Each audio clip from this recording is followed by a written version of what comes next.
ഓപ്പണായി വരുന്നില്ല. അപ്പോൾ അതിന് ചെറിയ സൊല്യൂഷൻ പറഞ്ഞുതരാം. ഇത് ഒരു 80-85% സക്സസ് ആണ്. 15% നിങ്ങൾക്ക് അത് വർക്ക് ചെയ്യാത്ത പ്രശ്നങ്ങളുണ്ട്. കാരണം വെച്ചിട്ടുണ്ടെങ്കിൽ ഇവർ ബ്ലോക്ക് ചെയ്യുന്നത് കാരണം കസ്റ്റമർ കെയർ, വാട്സപ്പിന്റെ കസ്റ്റമർ കെയർ ആയിട്ട് സംസാരിക്കുക വേണ്ടത്.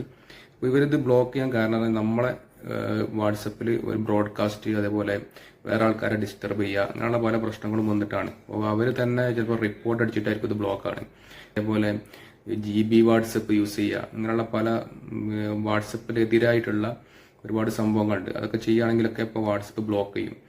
അപ്പോൾ ഇത് ഒറ്റ ചാൻസ് നമുക്ക് ചെയ്യാൻ പറ്റുമോ, എങ്ങനെ ചെയ്യാമെന്ന് നോക്കാം. കാരണം വെച്ചിട്ടുണ്ടെങ്കിൽ അവർ ഒരു ചാൻസ് നമുക്ക് തരുള്ളൂ. വീണ്ടും ആവർത്തിക്കുകയെന്നുണ്ടെങ്കിൽ പിന്നെ നിങ്ങൾക്ക് ആ നമ്പർ തന്നെ വാട്സപ്പിൽ ഓപ്പൺ ആവില്ല. അപ്പോൾ അതെങ്ങനെ നമുക്ക് കസ്റ്റമർ കെയറായിട്ട് സപ്പോർട്ടിങ് ചെയ്തിട്ട് നമുക്ക് എങ്ങനെ സംസാരിച്ചിട്ട് നമുക്ക് ഇതെങ്ങനെ റെഡിയാക്കി എടുക്കാം നോക്കാം. അപ്പോൾ വാട്സപ്പിന്റെ കസ്റ്റമർ കെയർ ആയിട്ട് എങ്ങനെ നമുക്ക് കോൺടാക്ട് ചെയ്യാം, എങ്ങനെയാണ് അവരായിട്ടുള്ള കാര്യങ്ങൾ ഡീൽ ചെയ്യാന്നുള്ളത് നമുക്ക് നോക്കാം. അപ്പോൾ അതിനായിട്ട് നിങ്ങൾ അതിൽ